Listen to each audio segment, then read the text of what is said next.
Hi friends, இப்போ நான் எங்கே இருக்கேன்னு பார்த்தீங்கன்னா, இங்கே பாருங்கள் எவ்வளோ அழகான பலாப்பழம்லாம் இருக்குது. அப்போ நான் எந்த இடத்துல இருப்பேன்னு நீங்கள் கெஸ் பண்ணி பாருங்கள்.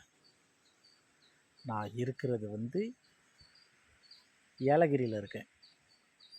இங்கே பாருங்கள் எவ்வளோ அழகாக இருக்குது பாருங்கள் கிளைமேட்டு.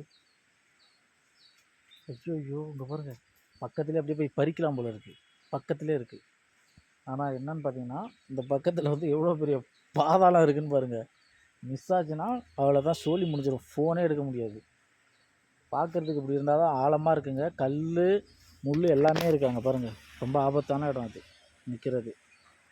இங்கே பாருங்கள் லைட்டெல்லாம் உடஞ்சி கிடக்கு. ஃபோனே ஸ்லிப்பாகி விழுந்தால் கூட திரும்ப என்னால் எடுக்க முடியாது.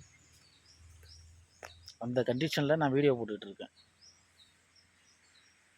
இப்போ பாருங்கள், கமெண்ட் வந்து நீங்கள் சொல்கிறத நான் செய்கிறேன். ஆனால் வந்து கொஞ்சம் டீசெண்டாக கொஞ்சம் நல்ல கமெண்ட் அடிங்க. அது மட்டும் இல்லாத இந்த பகுதியில் நிறைய ஒரு சில இடங்களில் வந்து ஆபத்தான இடங்கள்லாம் இருக்குது.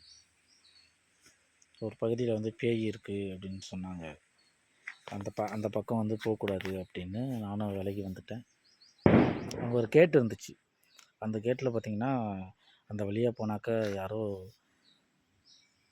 இறந்து போயின்னா ஒரு 4 வருஷத்துக்கு முன்னாடி இறந்து போயிருந்தாங்களாம்.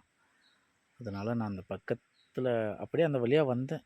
அதுவும் அந்த செருப்புலாம் கட்டி விளக்க மாதிரிலாம் கட்டி போட்டுருப்பாங்கள்ல, அதை பார்த்துட்டு அப்படியே வந்துட்டேன்.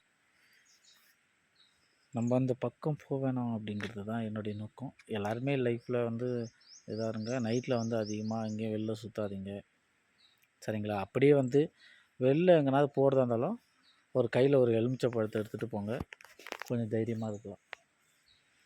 அங்கே பாருங்கள், மலையை பாருங்கள் நண்பர்களே. மலை எவ்வளோ அழகாக இருக்குது தெரியுதுங்களா?